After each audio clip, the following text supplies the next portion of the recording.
The noise inside the mind. Buddhist wisdom for a restless mind. When the lights go off and the world finally goes quiet, the loudest noise of your whole day begins. It has nothing to do with the street outside or the neighbors next door. This noise lives inside your own head, and it has waited all day for a silent room to fill. You lie there in the dark, and the mind starts to talk. It goes back over the day. It replays a conversation and tells you what you should have said. It jumps ahead to tomorrow and begins to worry. It judges, it plans, it circles the same thought again and again, and it will not stop. The room is silent. Your mind is not. There is something strange about how urgent it all feels. At 2 a.m, the mind treats every small worry as an emergency that has to be solved right now. It goes over the same problem 10 times, as if the 11th time will finally fix it. But nothing is being fixed. The conversation you keep replaying is already over. The tomorrow you keep rehearsing has not arrived yet. The mind works as hard as it can and produces nothing but more tiredness. And the noise rarely comes alone. It brings a companion, the belief that everyone else has somehow figured this out. You picture other people sleeping easily, their minds calm and clear, and you start to wonder what is wrong with you that yours will not settle. This belief does real harm, because it leaves you feeling not only tired, but alone, as if you were the only one still awake. Here is the first thing worth knowing, and it may be the most healing thing of all. You are not broken. This restless mind is not a flaw in you, and it does not mean that something has gone wrong with your life. The person you imagine sleeping in perfect peace, the one you keep measuring yourself against, is very likely lying in their own dark room, listening to their own version of the very same noise. It also helps to remember that this restless mind is not your enemy, even on the nights it steals your sleep. The same mind that will not stop planning is the mind that gets things done by day. The same mind that keeps hunting for problems is the one trying, in its clumsy way, to protect you. It has never learned how to set the work down at night. A mind that cares this much about your life only needs to learn how to rest. The Buddha saw all of this clearly, 2,500 years ago, and he did not look away from it. The very first thing he ever taught was honest and plain. Life has pain in it, and that pain is real. He never told people to smile and pretend everything was fine, and he never offered a quick way to feel good. Before he gave a single instruction, he gave something rarer. He let the truth of suffering be spoken in full, the way you would want to be heard completely before anyone tries to fix you. But he did not leave it there. If all he had said was that life is full of suffering, he would have left us heavier than he found us. What he saw was that this suffering has causes, and that anything with a cause can also come to an end. That is why his teaching has lasted through so many centuries. It begins in complete honesty about the pain, and from that same honesty, it offers a real hope. He also described this exact mind, the one that is keeping you awake right now. He said the mind is hard to hold and hard to guard. It shakes, and it will not stay where you try to put it. Sit with what that means for a moment.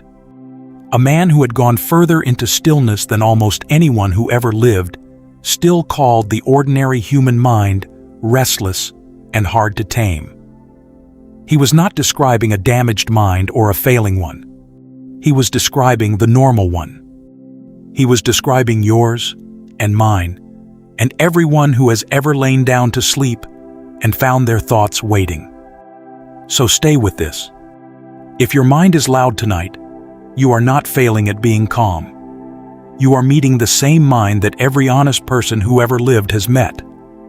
Countless people, in every century and every country, have lain awake in the dark, listening to this same restless noise. You are not strange, you are not weak, and you are not alone. Someone, a very long time ago, understood exactly what you are feeling. And he cared enough to spend the rest of his life helping people find their way out of it. Once you know the mind is restless, a deeper question rises up. If the mind never stops talking, then who is doing all the talking? Are you that voice in your head, or can you stand back and listen to it? The Buddha gave a picture for this that is easy to hold on to. He said the mind is like a monkey moving through a forest. It reaches out, grabs a branch, and lets go. Then it grabs the next branch and lets go of that one too. All day and all night it swings from one thing to the next, and it never rests on any branch for long. Watch your own mind, and you will see that he was right. One moment it holds a worry, then it drops the worry and holds a memory, then a plan, then a sound from the street, then the same worry comes back again. And notice this, you did not choose most of these thoughts. They arrive on their own, whether you wanted them or not. Here is something we almost never notice. Every thought arrives in your own voice. When the mind says you are not good enough, it does not sound like a stranger speaking. It sounds like you. So you believe it at once, completely, without ever stopping to check whether it is true. You take the thought as a plain fact about yourself. But a thought is only a thought. It is not a fact. And it is not the truth about who you are.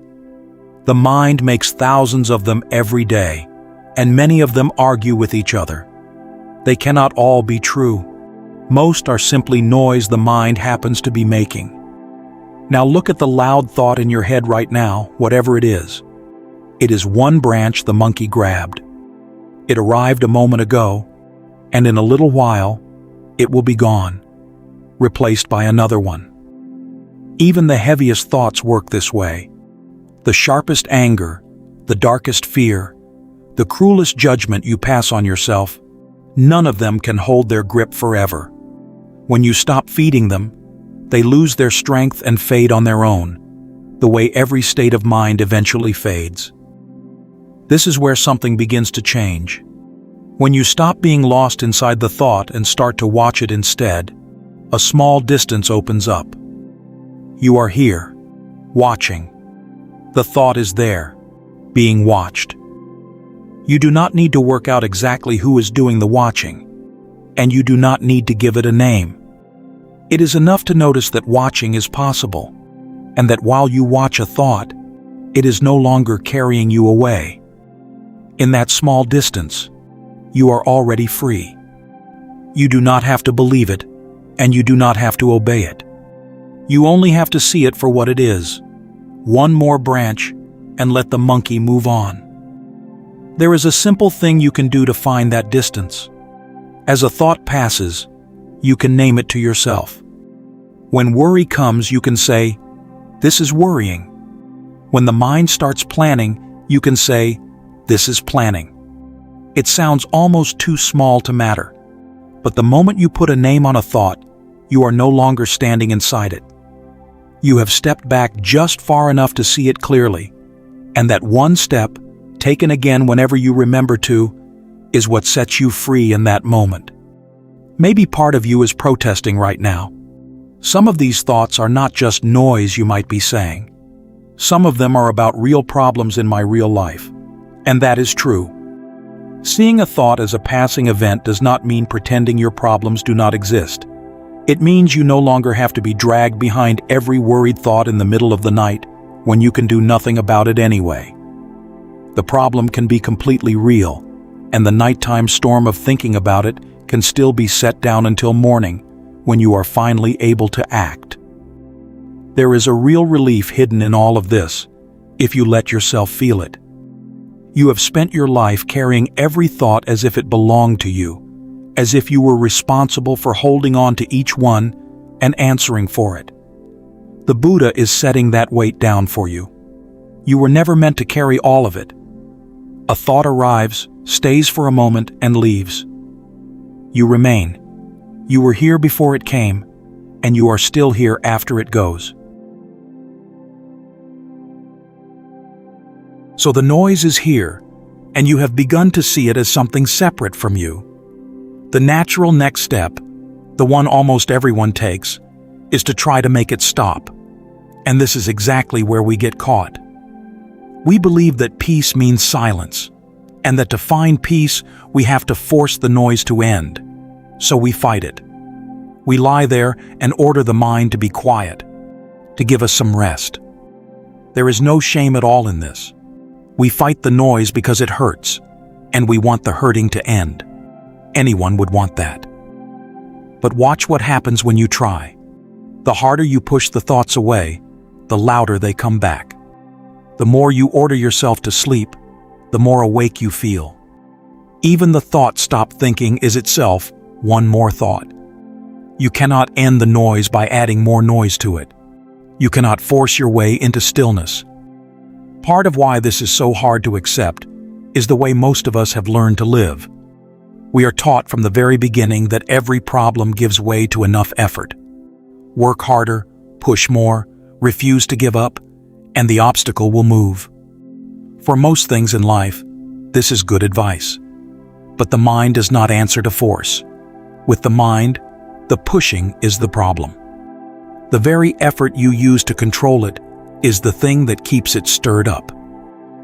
There is a cruel twist in this. The moment we decide that we should be calm, calm turns into one more thing to achieve, one more test we can pass or fail. And the harder you chase stillness, the more it slips away. The effort to relax on command becomes its own kind of pressure. Almost everyone who has ever tried to quiet their mind on purpose has met this. The Buddha showed this with something anyone can picture. Imagine a bowl of water. The wind blows across it, and the surface breaks into ripples and waves. Now lean over that water and try to see your own face in it. You cannot. Your face has not gone anywhere. It is only that the water is moving, and moving water cannot hold a clear picture. Then comes the part we always forget. No one has ever cleared water by reaching in and pushing at the waves. Put your hand in to force it still, and you only stir up more waves and lift more mud from the bottom. Water does not turn clear because you worked hard at it. It turns clear because you stop touching it and let it settle by itself. This does not mean doing nothing, and it does not mean giving up. Letting the water settle is not laziness. It takes a certain kind of patience to keep your hand out of the water when every instinct is telling you to reach in and fix it. That patience is its own kind of effort, harder in some ways than the struggle was. You are not abandoning the mind. You are giving it the one thing it truly needs: room and the time to come to rest on its own. Underneath the urge to control the mind, there is usually a fear of what happens if we let go. Holding on feels like protection. As long as we are gripping something, at least we feel we are doing something. Letting the mind settle asks us to trust that it can find its own way to stillness without our constant management. That trust does not come easily to people who have spent their lives believing that if they ever stop holding everything together, it will all fall apart. But the water does not need you to manage it. It already knows how to settle. Your mind, given the same space, knows how to settle too. Your own mind works the same way the water does. Your fighting is the wind on the surface. Your struggle to force yourself calm is the hand reaching in to stir. And the Buddha is not standing over you, faulting you for the stirring. He is showing you something kinder. Think of how long you may have been pushing against your own mind. How many nights you have spent trying to force a quiet that never came. He is telling you that you are allowed to stop. The clearing was never yours to force. You can take your hand out of the water, lie still, and let the mind do what water has always known how to do on its own. There is one more turn to this, and it is the deepest one. So far, we have treated the noise itself as the problem to be solved. But the noise is rarely the whole story. Behind it, there is almost always something else, something we are not ready to look at. Think about how hard we work to never be in silence. The moment an empty space opens in the day, we reach for the phone. We put on a sound. We find something to do, anything to fill the gap. It is worth asking why. What is it about a silent, empty moment that so many of us are in such a hurry to escape? Very often, the noise in the mind is doing a job for us. It keeps us busy and occupied so that we never have to feel what is sitting underneath it. Under the noise, there may be a grief we never let ourselves feel, a loneliness we would rather not admit to, a worry about where our life is heading, or a question we have avoided for years because we are afraid of what the answer might be. The mind keeps talking, keeps circling, keeps making worry after worry, so that we never have to go down into the silence and meet these things directly. Beneath all of that sits one more fear, the fear of what we might find if we ever did stop. We imagine that if we let the silence in, we would be overwhelmed by everything we have held back, and that it would be too much to bear. So we keep the noise running, afraid of what will happen if we ever let it fall silent. But here is what people find, over and over, when they finally do stop running. The thing waiting underneath is almost never as terrible as the exhaustion of running from it. A grief that is finally felt begins to move and ease and change. A grief you keep escaping only grows larger and follows you and waits. Whatever we refuse to face gains power over us. Whatever we are willing to turn toward begins, in time, to loosen and let us go. So the way through is not to force the mind into silence, because a forced silence would only leave you alone with the very thing you have been running from before you are ready for it. The way through is to stay. When you feel the pull to fill the next empty moment, try staying in it for one breath longer than you normally would. Then one breath more. You do not have to sit for hours, and you do not have to go digging for your pain. You only have to stop fleeing the small, ordinary silences of your day and let yourself feel whatever has been waiting there. It has been waiting a long time to be met. And as you turn toward what is there, pay attention to how you speak to yourself. Most of us treat our own suffering far more harshly than we would ever treat a friend's. If someone we loved came to us in pain, we would not tell them to hurry up and get over it. We would sit down beside them. The Buddha taught a kindness that is meant to reach in every direction, and he was clear that it has to include the person who is feeling it. You are allowed to meet your own pain the way you would meet the pain of someone you love, without blame and without demanding that it leave before you are ready. This is the reason the Buddha taught anything at all. He spent 45 years walking from town to town, teaching anyone who would listen, and he did it because he had come through this kind of suffering himself and could not stay silent while others were still lost in it. Everything he taught grew from one wish for you, that you would be free. And that freedom is closer than it has ever seemed. The real quiet the Buddha pointed to was never a room with no sound in it. It is the quiet of a mind that finally feels safe. Safe enough to stop fighting itself. Safe enough to sit in the stillness without needing to run. Safe enough to feel, underneath all the noise you have lived with for so long, that you are going to be all right. And that quiet has been here the whole time, waiting beneath the noise, for the moment you stop running long enough to see that it was here all along.